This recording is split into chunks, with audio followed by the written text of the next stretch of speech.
Hey there, folks. I'm Joshua Orro the Mustang Prince, and welcome to Mustang Prince Orro Reports. Now, there are plenty of things I like in the world other than horses. There are stage or movie musicals, anime, cartoons, superheroes, horror films, Disney, anything by Tim Burton, mythology, and of course, video games. Who doesn't love video games?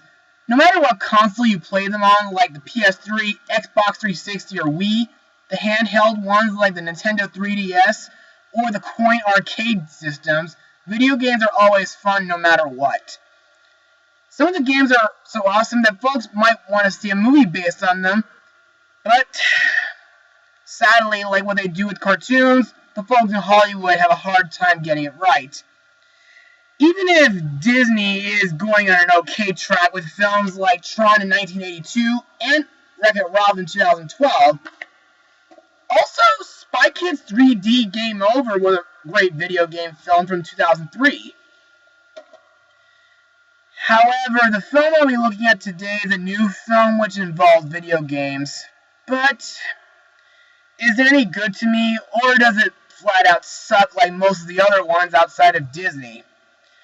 Well, let's find out.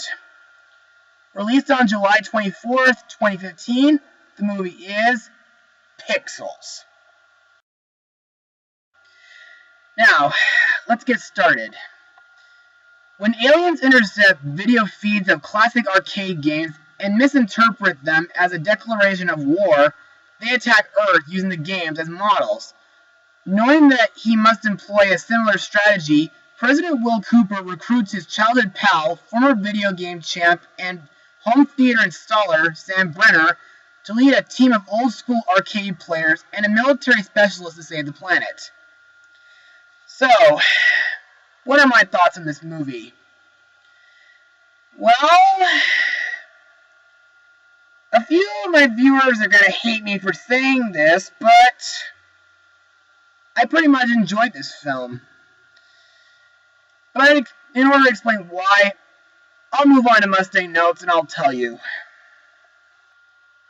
Now, on May 12, 2010, it was announced that Columbia Pictures and Happy Madison Productions were in talks to develop a 3D animated feature film based on Patrick Jean's video game short film Pixels. On November 10, 2010, Adam Sandler hired Tim Harity to write for the film for his studio. Here he revealed that everyone hated his first draft, so he rewrote it. On July 16, 2012, studios tapped Tim Dowling to rewrite the film. Already written by Harity, Seth Gordon was attached to executive produce and to possibly direct the movie. But then on May 30th, 2013, director Chris Columbus, the guy who directed Home Alone, Percy Jackson and the Lightning Thief, and also the first two Harry Potter films, was in final talks to adapt the animated short film Pixels for Sony Pictures and Sandler's Happy Madison banner. Characters from classic arcade games such as Space Invaders, Pac-Man, Frogger, and Donkey Kong, and Q*bert, among several others, have been licensed for use in the film.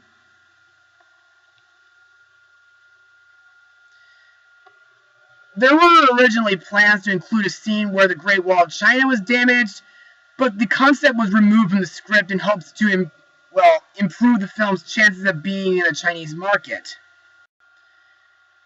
On March 25, 2014, Ontario Media Development Corporation confirmed that the film would be shot in Toronto on May 28th to September 9th at Pinewood Toronto Studios.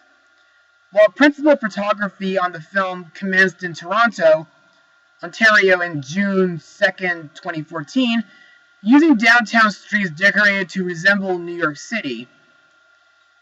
On July 29th, the filming was being taken place outside of Markham, Ontario. Filming was also done in Rogue Park area. Extras were dressed in costume and at Markham Rogue Valley Mennonite Church.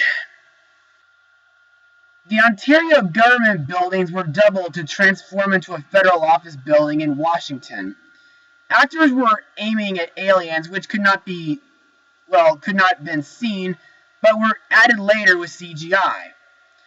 On August 26, 2014, filming took place in Coburg. The filming was completed in 3 months with 12 hours of shooting a day. Also, there was interesting music in it. Like, for example, the musical score for the movie was composed by Henry Jackman, who also worked as composer for Disney's Wreck-It Ralph. In June 2015, American rapper Waka Flocka Flame released a single entitled Game On, featuring Good Charlotte, which will serve as, part of the film's soundtrack. And in my opinion, that song is pretty catchy. Now, while I did enjoy this film, that doesn't mean it's flawless. I mean, trust me, there are a lot of flaws in it.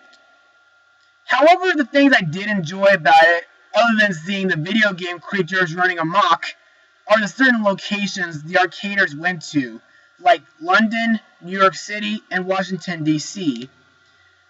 The battles were pretty neat too. It felt almost like they were playing a real video game. But the thing I found disturbing is when the aliens beam or abduct a certain person onto their mothership in a pixelated way. And the way they transfer a message using 80s footage is pretty clever. Now that I've got that out of the way, let's move on to the cast of this movie.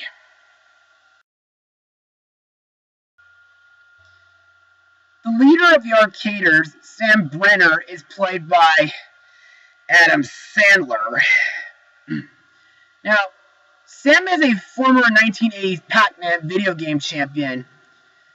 Now, while Adam Sandler is my least favorite comedian, I'm just glad he didn't do the over-the-top crudeness he used in most of his lame films like 8 Crazy Nights. Even though I did enjoy his roles in such films like Spanglish and Hotel Transylvania. And yes, I'm excited for the sequel to come out this fall. Plus, Sandler makes a hardcore gamer. Next we have President Will Cooper, played by Kevin James, best known for the Paul Blart films. Now, Will is not much of a video gamer, but he is a pro when it comes to claw games.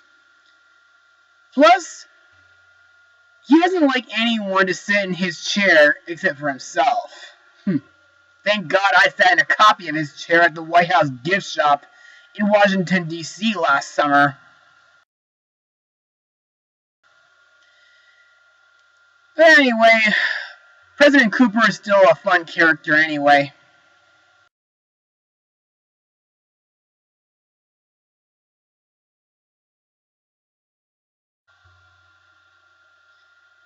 Next we come to my favorite character in the movie, Ludlow Lamonsoff, played by the lovable Josh Gad, whom Disney fans today might remember as the lovable snowman Olaf from Disney's Frozen.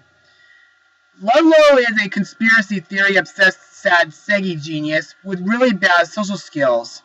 I wonder if he's autistic too.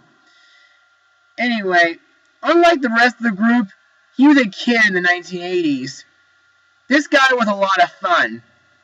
He made me laugh, he made me smile, plus I found it pretty interesting how he managed to find the source of what was going on through his monitors.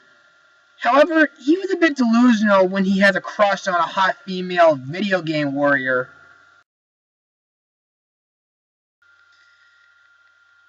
Next we come to Eddie Plant, Sam's brash former video game nemesis, played by Peter Dinklage, whom I only know from one of my least favorite Christmas films, Elf.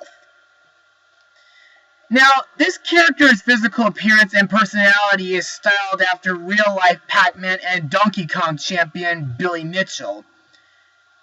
Anyway, Eddie is a pretty despicable character, and he's not a fair player, but after a while, he becomes pretty cool.